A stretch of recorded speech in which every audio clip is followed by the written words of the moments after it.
Abram suas Bíblias em Gênesis capítulo 22.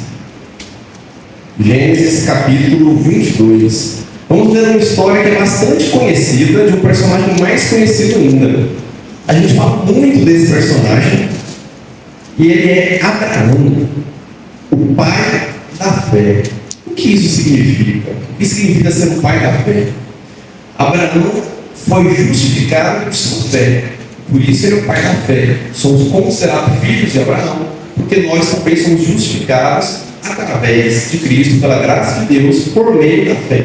Da mesma forma que Abraão também foi. Deus faz uma promessa para Abraão que fez ele ter o título de herói da fé, pai da fé. E hoje vamos dar a passagem crucial. Isso é o ápice da vida de Abraão, o ápice da fé de Abraão. Deus fala: Abraão, de ti eu farei uma multidão, os seus descendentes serão incontáveis como as estrelas ou como as areias do mar. Porém, sua esposa é estéril. Ela ri no seu coração, a promessa atrasa um pouco, mas Deus cumpre sua promessa. Nasce um filho. Por mais que Abraão e Sara tentaram ajudar Deus a cumprir sua promessa, fazendo com que Abraão tivesse um filho com sua serva Agar. Porém, não era Ismael o filho da promessa. E lá em Gênesis, antes de ler o capítulo 22, gostaria de convidar os irmãos a ler um versículo que está no capítulo anterior a esse. Isso mesmo, lá em Gênesis capítulo 21. Deus chega então a Abraão e fala: o filho da promessa, versículo 12. O filho da promessa é: disse porém Deus a Abraão: não te pareça isso mal por causa do moço e por causa do servo. Atende a Sara em tudo que ela te disser, porque por Isaque será chamada a tua descendência. Isso é, o que Deus está dizendo sabe aquela promessa que você acreditou quando eu falei: vai, sai do meio dos seus parentes, vai para uma terra que não leite e mel, uma terra que eu vou entregar para você. E mesmo se esposa ser estéril, como eu puder, ela vai dar luz a um filho, e desse filho, a sua descendência vai ser incontável. Esse filho é Isaque. Deus fala claramente para ele. Mas pouco tempo depois, olha o que Deus fala para Abraão no capítulo 22, versículos 1 a 8. Depois dessas coisas, pôs Deus Abraão à prova e lhe disse: Abraão, este lhe respondeu: eis-me aqui. Acrescentou Deus: toma teu filho, teu único filho, Isaque, a quem amas, e vai-te à terra de Moriá. Oferece-o ali em holocausto sobre um dos montes que eu te mostrarei. Levantou-se, pois, Abraão de madrugada, e tendo preparado seu jumento, tomou consigo 2 dos seus servos e a Isaque, seu filho. Achou lenha para o holocausto e foi para o lugar que Deus havia lhe indicado.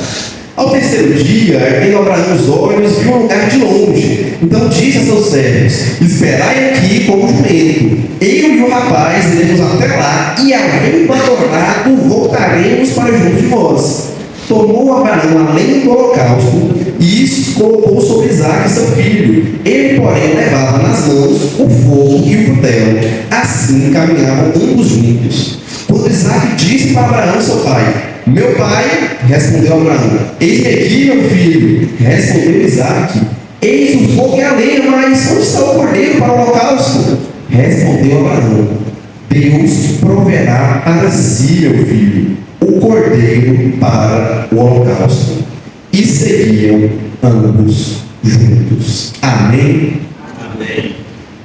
Nas escolas, nas faculdades, normalmente exige que o estudante faça uma prova. Pode ser escrita, pode ser oral, de múltipla escolha. Essa prova serve para testar se o aluno realmente aprendeu o conteúdo ministrado naquele bimestre ou naquele semestre. Também acontece algum tipo de prova antes de você ingressar em um emprego. Quer seja uma entrevista de emprego, quer seja a prova por indicação de alguém que falou bem de você, ou quer por um concurso público, que também é uma prova, ou quer ainda por uma prova de títulos, que é nada mais é que uma lista de provas de aptidões suas para aquele trabalho. Ainda um outro nível de provas que é muito comum. É comum também casais, antes mesmo de estarem casados, provarem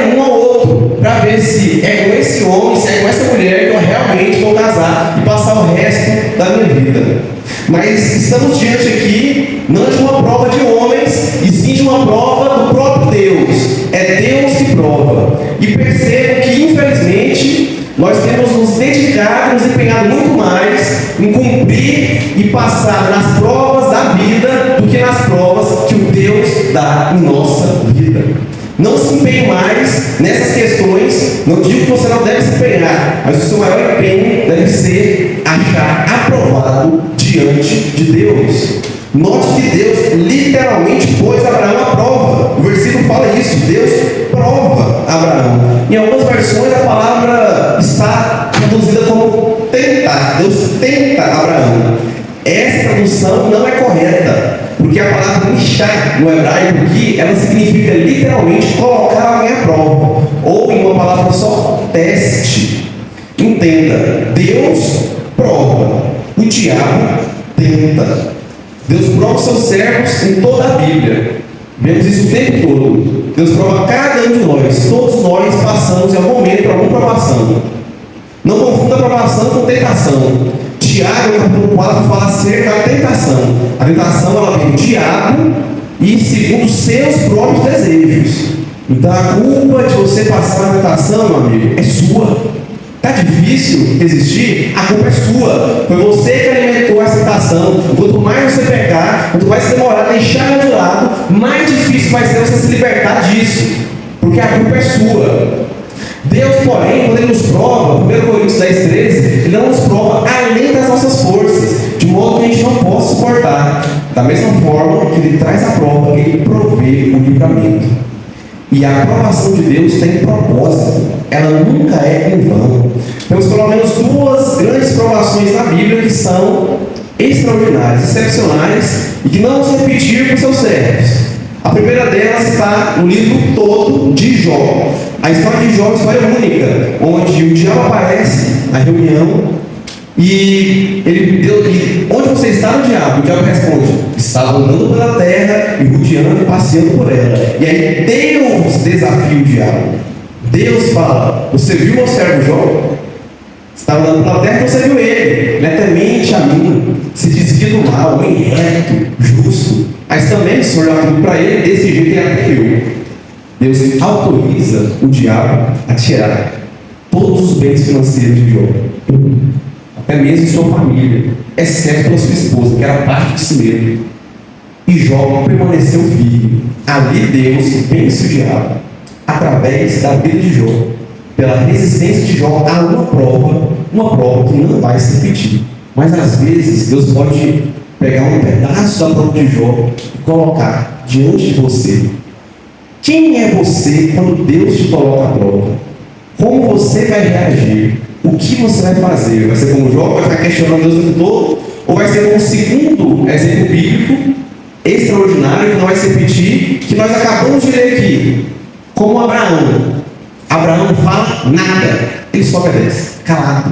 Você viu aí, Abraão não questionou Deus em algum momento? Não, calado. Ele se aproxima como a bela música, a bela canção que cantamos aqui, sem palavras, me aproximo sem palavras. E ele obedece, sem questionar. Ele simplesmente obedece a Deus. Quem é você diante da provação? Quem é você? Abraão diz: eis-me aqui. Eu não sei quem é você quando você é provado por Deus, mas a Bíblia nos mostra quem é Abraão. Abraão é que ele se prontifica, ele diz: eis-me aqui, e esse brado de eis-me aqui é um grito que demonstra prontidão para obedecer a Deus. Antes mesmo, detalhe, perceba, antes mesmo de Deus dar a ordem, Abraão já estava disposto a obedecer a Deus, estava se prontificando. Você, como servo de Deus, deve ter uma predisposição para obedecer a voz do Senhor, o seu mandamento, antes mesmo de conhecê-lo. Antes mesmo de você descobrir se é errado, se é certo, o que Deus quer na sua vida, você já tem que ter um coração ensinável, disposto a obedecer ao Senhor. Você deve dizer: eis-me aqui, Senhor, assim como Abraão disse, assim como Isaías disse, Isaías capítulo 6, versículo 8, assim como Samuel disse, 1 Samuel capítulo 3, versículo 10, assim como Maria disse, Lucas 1, 38, e assim como Moisés disse em Êxodo 3, capítulo 4. Apenas 5 exemplos bíblicos de servos de Deus que se prontificaram para cumprir a vontade do Senhor, antes mesmo que ele falasse, com um grito de: eis-me aqui, eu estou aqui, Senhor. É assim que você reage diante das provas que Deus coloca em sua vida? Você se prontifica e diz: eis-me aqui, Senhor, até morreria por ti, eu faria tudo por ti, eu sacrificaria qualquer coisa pelo Senhor? Ou você fica com medo, ou você é covarde, ou você é aquele tipo de pessoa que diante da prova busca a Deus veementemente, mas uma vez que você vence a prova, você se reprova por falta de comunhão com os irmãos, falta de vir ao templo, falta de buscar a Deus todos os dias, com suas devocionais diárias, falta de dedicação ao Senhor. Quem é você quando Deus te prova? Todos vocês que estão aqui já passaram, e principalmente os mais jovens vão passar mais ainda. Vamos todos passar por provações ao longo de nossa vida. Ninguém escapará disso. E como você vai reagir diante disso? Se prontifique, faça como Abraão e diga: eis-me aqui, Senhor, envia-me a mim. Porém, não podemos deixar de comentar uma coisa que é no mínimo intrigante. Deus exigiu um sacrifício humano.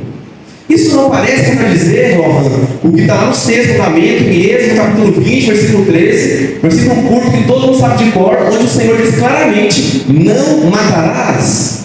Se você perguntar a qualquer pessoa, mesmo fora da igreja, se matar é pecado, eu tenho certeza que ela vai acertar a resposta. Se você perguntar para 1000 pessoas, as 1000 vão acertar. Sim, matar é pecado. Eu não creio nisso, mas eu sei que é pecado. Dentro da igreja então nem se fala.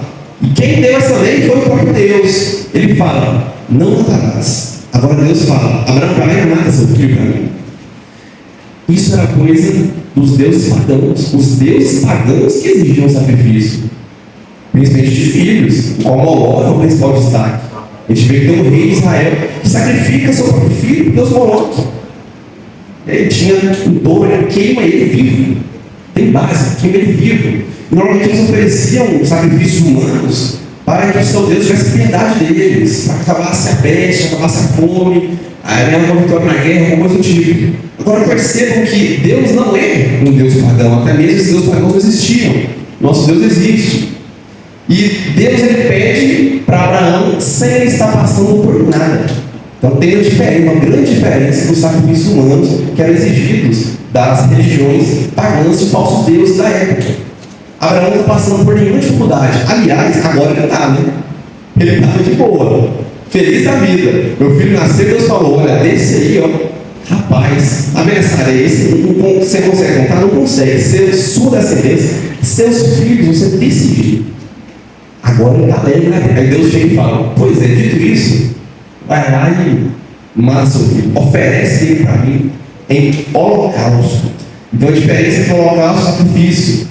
O sacrifício ele era sangrado, todo o sangue ia para a terra, e queimava apenas alguns restos, e boa parte deles ficava para os sacerdotes, né? Porque os levitas, a função deles era única e exclusivamente cuidar do templo. Então eles não plantavam, não cuidavam de ovelhas, então o ganha-pão deles era ali. Então uma parte do sacrifício era para eles.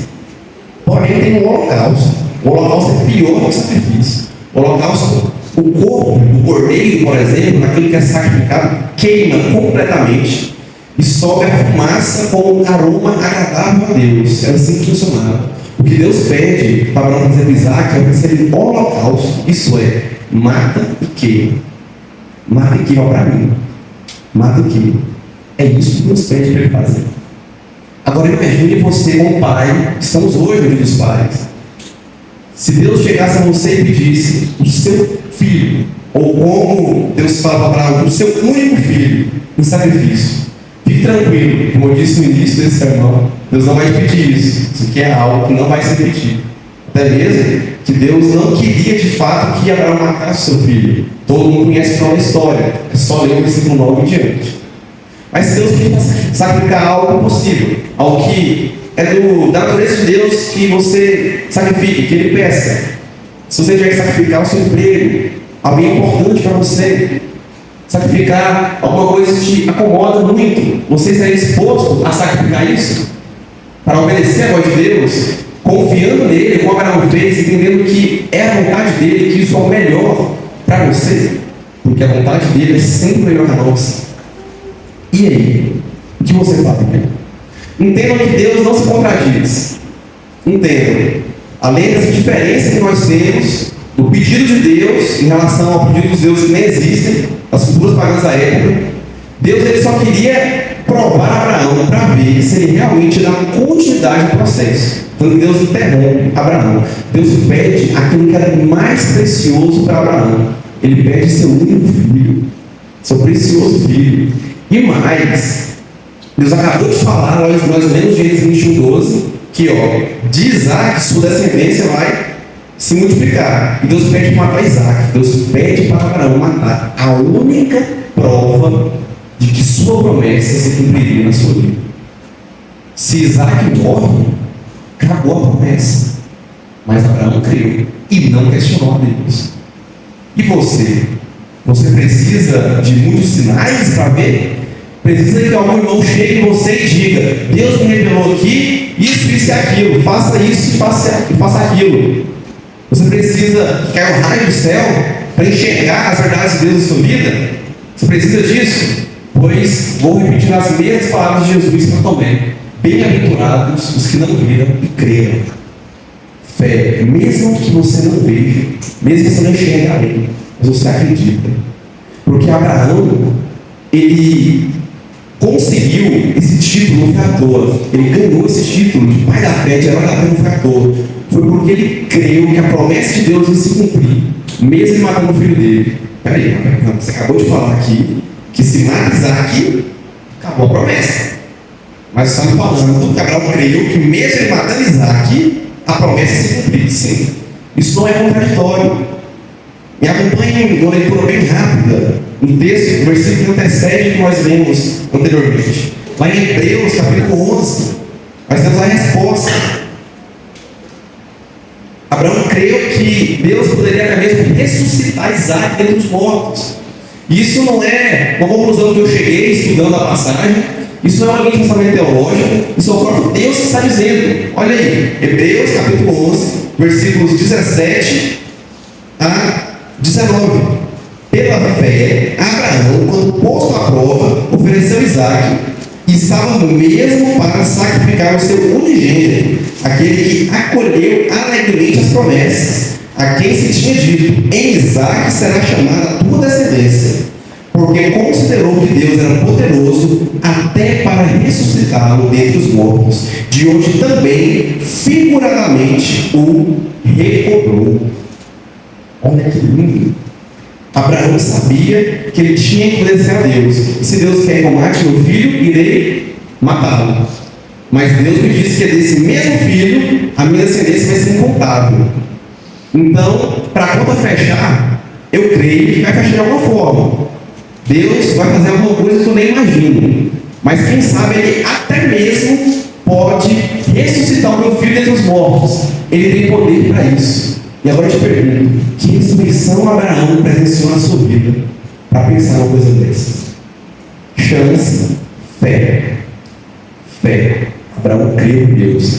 E o que era para ser um motivo de tormento, um motivo de dor, que era para acabar com Abraão, meu único filho, minha promessa, meu Deus, será que é uma farsa? Será que é mentira isso? Que era para destruir Abraão completamente, na verdade se tornou o auge da vida de Abraão seguindo a Deus. Tudo porque ele obedeceu e confiou no Senhor. Mas irmão, se alguém falasse isso, teria certeza que não foi da vontade de Deus. Deus não vai comprovar pedindo para mim, meu filho. Essa voz veio mudar. Porque Abraão soube que Deus ia pedir algo que era contraditório. Entre aspas, já falamos sobre isso. Abraão conhecia Deus. Abraão já tinha conversado com Deus. Não se sabe ao certo quanto foi essa conversa. Mas possivelmente foi à noite. Possivelmente. Não se sabe se foi uma revelação, se foi um sonho, uma visão, ou se Deus fala de forma mais clara com Abraão. Porque a gente sabe que Deus falou com Abraão e ele tinha certeza. Tem intimidade com o Pai Celestial. para reconhecer a voz dele, para fazer tudo que ele pede. O versículo 3 diz ainda que ele levantou-se de madrugada. Rapaz, Abraão não perdeu tempo. Deus fala, vai, sabe que seu filho, Abraão, beleza, ele acorda cedo, de madrugada. Não, eu imagino, não estou falando que tem imagino umas 4, 5 da manhã, talvez, acordou cedo e começou a preparar tudo. Observe aí, olha, ele prepara o jumento, ele chama dois servos para ir junto com eles, que era perigoso, né? Férias no campo, a viagem era longa. Ele prepara seu filho, ele corta a lenha e vai em direção ao local que Deus indicou ele para ir. Fé traz ação. Fé sem ação é perdição. Cuidado, fé traz ação. Se você acredita, você faz. Abraão não somente faz, como leva o seu filho para ir junto. E leva mais dois servos. Eu imagino, não sei se vocês já cortaram madeira na casa de vocês, mas quem já teve essa experiência sabe a dificuldade que é. Olha, imagine, Abraão acorda logo cedo, vamos resolver esse negócio. Quando ele está lá com o machado na mão, batendo na árvore. E umas demoram mais que outras, preparam lenha. Quando ele faz tudo isso, o que passa na cabeça de Abraão? O que passa na cabeça de Abraão?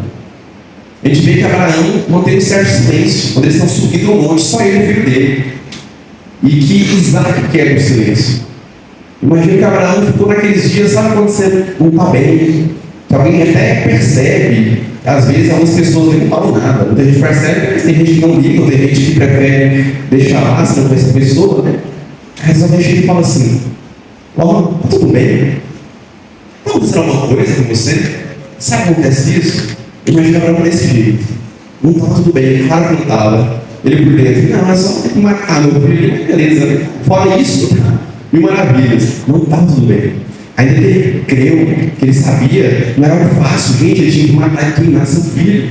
Isso não seria fácil.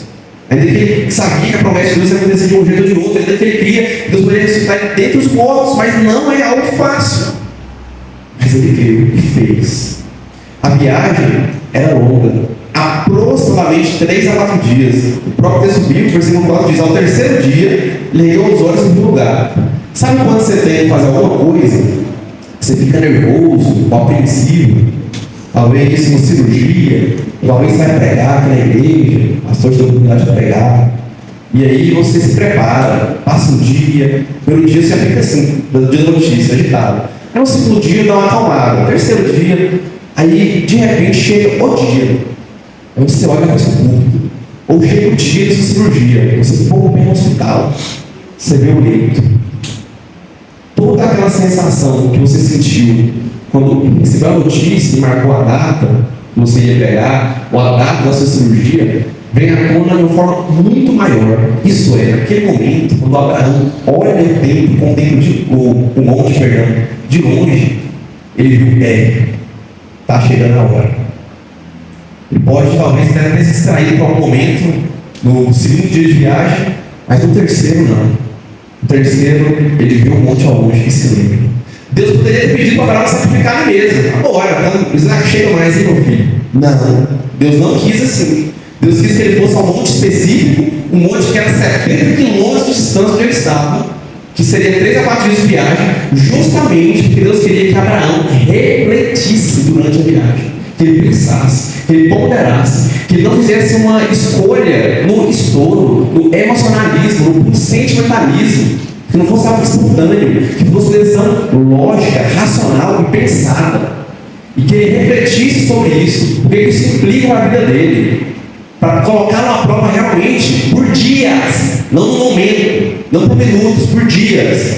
Vamos ver se ele vai manter fiel até o fim. Vamos ver se ele vai continuar os preparativos do sacrifício sem interrupções. Essa era a prova, não era matar o filho.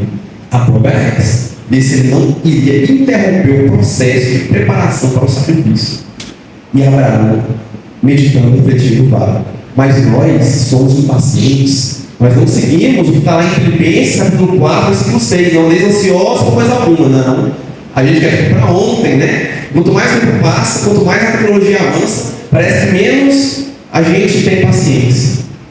E a gente é ruim para ontem. Mas quando Deus coloca a prova, Ele quer que você reflita. Primeiro, não por quê, mas o que?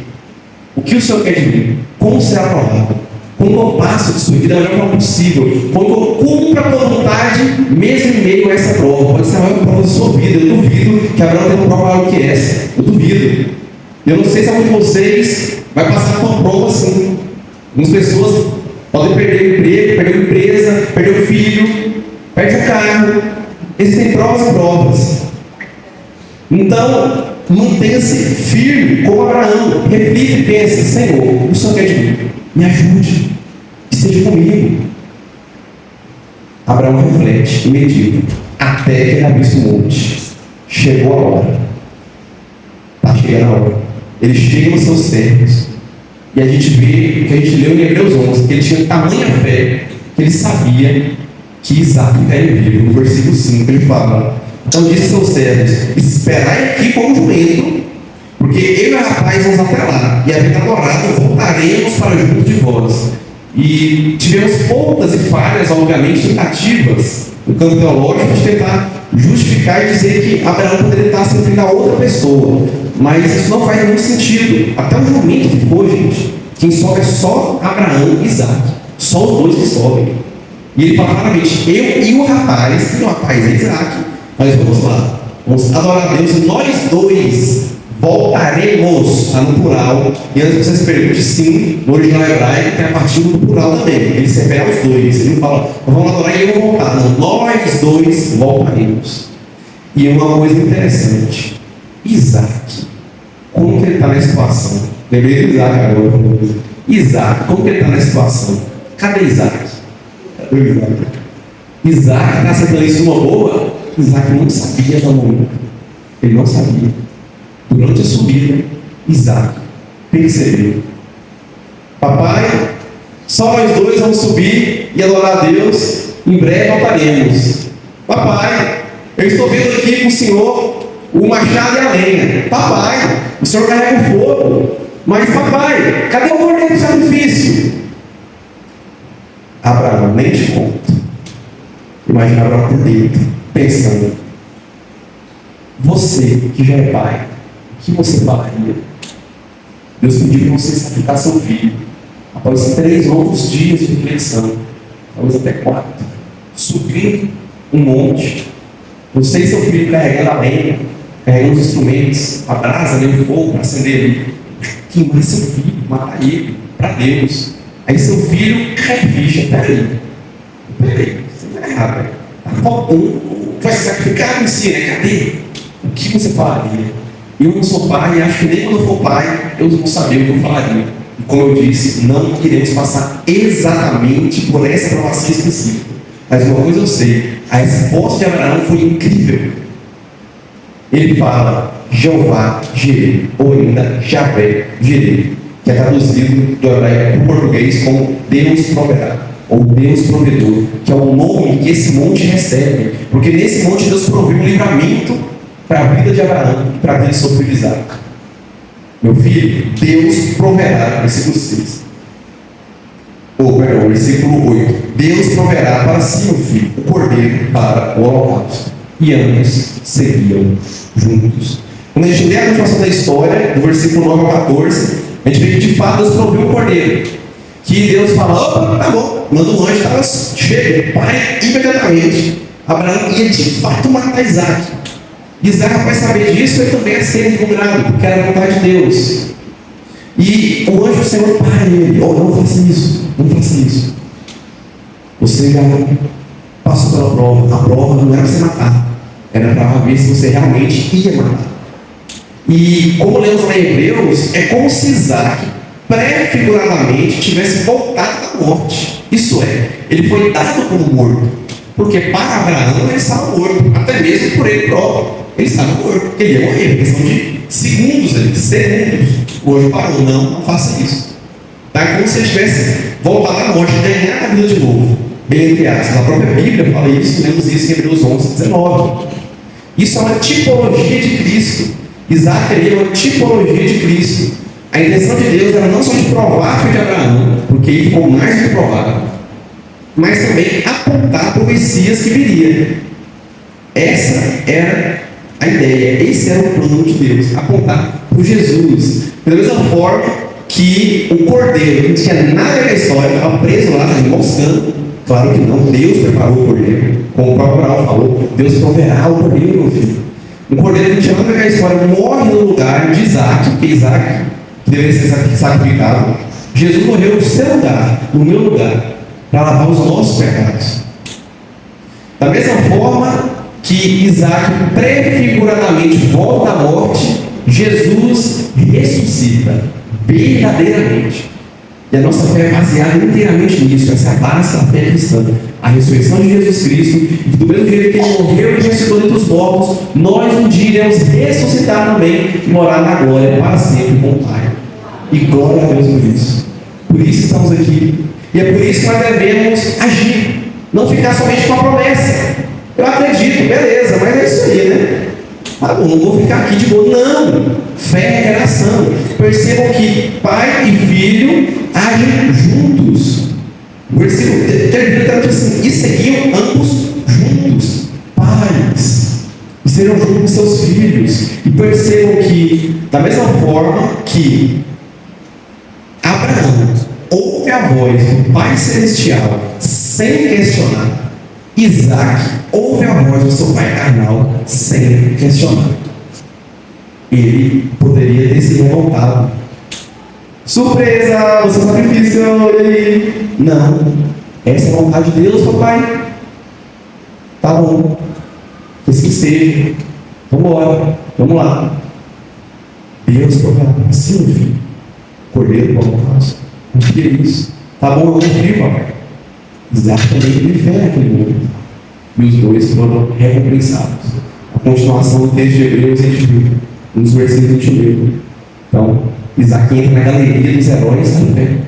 E ele tem 2 filhos, os quais o mais novo, Jacó, depois Deus troca o nome dele para Israel, que é o pai dos 12 filhos, das 12 tribos de Israel. E o resto é história. O resto vocês conhecem. Nunca se esqueçam o seguinte: Deus te prova, mas você nunca, jamais, em hipótese alguma, deve colocar Deus à prova. Lembra de quando chega Jesus e fala: pula daqui, porque se você pular, os anjos vão te proteger. O diabo demonstra conhecimento bíblico, né? Rapaz, olha, Salmo 91. Quem lembra esse salmo? Minha irmãzinha deixa a Bíblia aberta o tempo todo nesse salmo. Salmo 91, pula aqui, ele deu ordem aos seus anjos de guardar em tudo. Deus responde: não tentarás o seu Deus, ou ainda não provarás o seu Deus. Não coloque Deus à prova. Ele é Deus, você crê nele. Não coloque Deus à prova. E às vezes, na jornada da vida, a dúvida vem, o desespero vem, a tristeza vem, a angústia vem, a solidão, a depressão. Em meio à prova, a gente pode ter uma reação completamente ruim. Mas saiba que Deus quer que nos apresentamos diante dele como obreiros aprovados, independentemente da situação que você passar. Eu separei pelo menos 7 aplicações práticas desse texto para a nossa vida. Primeira, obedeça a Deus sem questionar. A gente gosta de murmurar, né? E de saber o porquê das coisas, e não tem problema você saber o porquê de algumas coisas. Mas quando o assunto é Deus, faça como Abraão. Silêncio. Eu gosto muito de infância. No sinal de silêncio em Libras, é assim, ó. A gente faz assim com o dedo, né? Em Libras é 4. Cara, essa boa, ó. Obedece a Deus caladinho. E aí? Obedeça sem questionar. Segundo, quando Deus mandar, faça depressa. Um teólogo diz que demorar a obedecer é, de certa forma, um tipo de desobediência.